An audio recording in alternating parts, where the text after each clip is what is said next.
ঢাকায় শেষ হলো ইংলিশ ক্লাব ম্যানচেস্টার ইউনাইটেড সকার স্কুলের দুদিনব্যাপী ট্রায়াল শেষে বাছাই করা হয়েছে ৩ জন, যাদের নেওয়া হবে ভারতে। আর সেখান থেকেই যে কোনো একজনকে নেওয়া হবে ম্যানিউর মাঠ ওল্ড ট্র্যাফোর্ডে। গ্যালারিতে বসে সেই ভাগ্যবান উপভোগ করতে পারবেন ব্রুনো ফার্নান্দেজ, মার্কাস রাশফোর্ডদের ম্যাচও। বাংলাদেশের টিনেজ ফুটবলারদের জন্য এক অন্যরকম অনুভূতি। English club Manchester United football স্কুলের কোচ এসেছেন ঢাকায় সেরা প্রতিভা খুঁজে বের করতে। 2 দিনব্যাপী আয়োজনে অংশ নেয় 2000-এর বেশি ফুটবলার। সেখান থেকে 3 জনকে বেছে নেওয়া হচ্ছে ভারতে। এমন আয়োজনের অংশ হতে পেরে খুশি এইজ লেভেলের এসব ফুটবলার। যে আমাদের অভিজ্ঞতাটা বাড়ছে, এলাকাতে যে একাডেমিগুলোতে খেলে ওখান থেকে এখানে অভিজ্ঞতাটা বেশি। কোনো হ্যান্ডবল, পেনাল্টি এসব কিছু, ফ্রি কিক কিছু রাখা হয়নি, যাতে আমরা আমাদের নিজেদের ট্যালেন্টটা নরমালি দেখাতে পারি।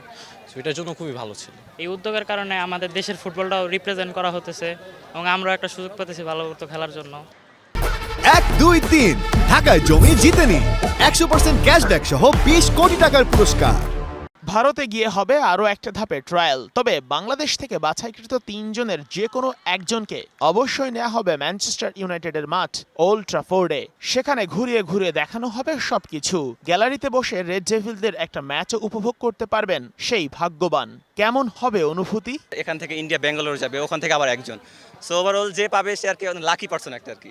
না জিতে পারলে কষ্ট লাগবে, কিন্তু সমস্যা নেই। এখানে আমরা অনেক ট্রাই করছি নিজে থেকে যতটুকু পারার। সবসময় টিভিতে ম্যানচেস্টার ইউনাইটেডের খেলা দেখছি, এখন সামনাসামনি দেখবো, ওটা ফিলিংসটা অন্যরকম। ম্যানচেস্টার ইউনাইটেড ফুটবল স্কুলের কোচ মাইকেল নিয়েরি বাংলাদেশের এসব বয়সভিত্তিক ফুটবলারদের ট্যালেন্ট দেখে দারুণ খুশি। এদের মধ্য থেকে 3 জনকে বেছে নেওয়া তার জন্য ছিল বেশ কঠিন।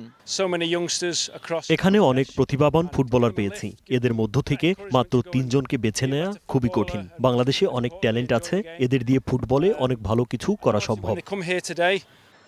ম্যানচেস্টার ইউনাইটেডের এই কার্যক্রমের মূল লক্ষ্য রেড ডেভিলদের জনপ্রিয়তা সারা বিশ্বে আরও বেশি ছড়িয়ে দেয়া। আর এমন আয়োজন বাংলাদেশের তরুণদের মাঝে ফুটবলের প্রতি আরও বেশি আগ্রহ বাড়াবে নিঃসন্দেহে। শেখ আশিক, ডিবিসি নিউজ, ঢাকা।